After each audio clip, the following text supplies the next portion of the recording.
Kobayashi Issei was a poor fisherman who fished in his leaky old rowing boat near the small island of Tsunoshima.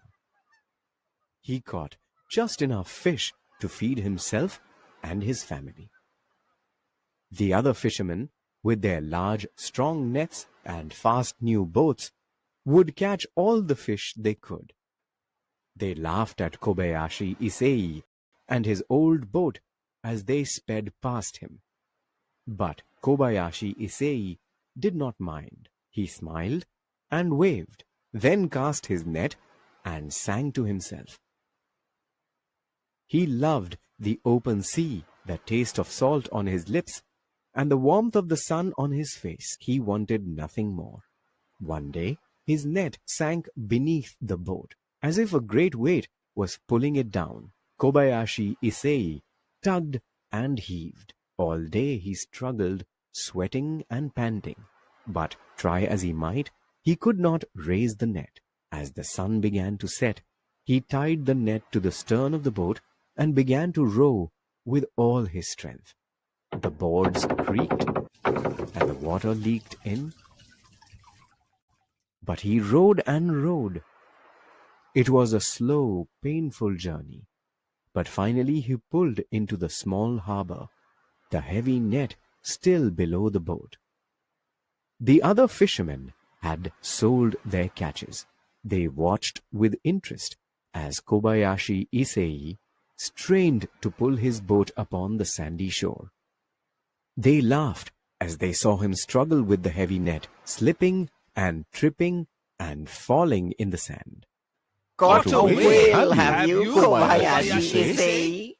The fishermen mocked. But they stopped laughing and gasped when they saw what was in the net. It was a turtle, but no ordinary turtle. Its shell shone in the sunlight like plates of polished gold. Its huge head was wrinkled, and its large black eyes glinted. The fishermen ran to the shore as Kobayashi Issei pulled the huge creature up. What a catch! The fishermen cried. It must be worth a fortune. Now, Kobayashi Issei was a kind-hearted man.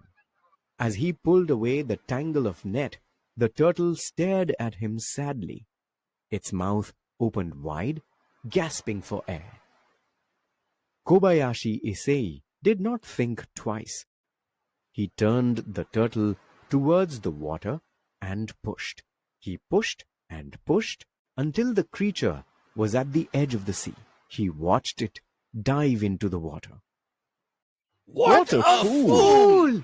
The fishermen cried. A year later, Kobayashi Issei was still in his leaky old rowing boat, singing and casting his net happily. As the sun set and he headed for home, Kobayashi Issei heard a voice calling him by his home name. Taro, Taro. Kobayashi Issei trembled. Who calls me? He asked fearfully. Taro, Came the voice again. it's I. Kobayashi Issei peered nervously over the side of his boat. Swimming slowly alongside was the golden-shelled turtle. You're a kind man, Kobayashi Issei. You saved my life and returned me to the sea. Come with me to my kingdom under the sea. You'll see such wonders. So Kobayashi Issei slipped over the side of his boat and climbed onto the turtle's golden shell. Clinging tightly, he sank to the depths of the cold blue ocean. And there he saw a palace of crimson coral and sparkling crystal. He saw carpets of silver pearls and golden amber.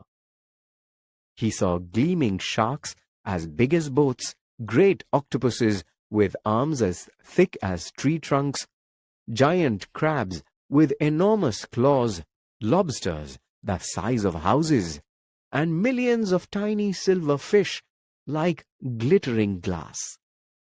Take whatever you want, Kobayashi Issei. Said the turtle. You will never need to fish again.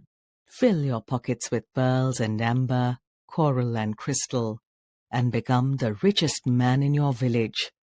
You have been kind, Kobayashi Issei, and I wish to reward you. I thank you, said Kobayashi Issei. but kindness is its own reward. It costs nothing to give and is a treasure to receive. I have no need of all your riches. The turtle returned Kobayashi Issei to his boat and watched as the fisherman sailed home. Never again was Kobayashi Issei's net empty. When times became difficult on the small island of Tsunoshima and the sea seemed empty of fish, the other fishermen returned home with sad hearts and nothing in their nets. But Kobayashi Issei always sailed home with a boat bursting with fish. Being a good-hearted man, Kobayashi Issei shared his good fortune with all the fishermen.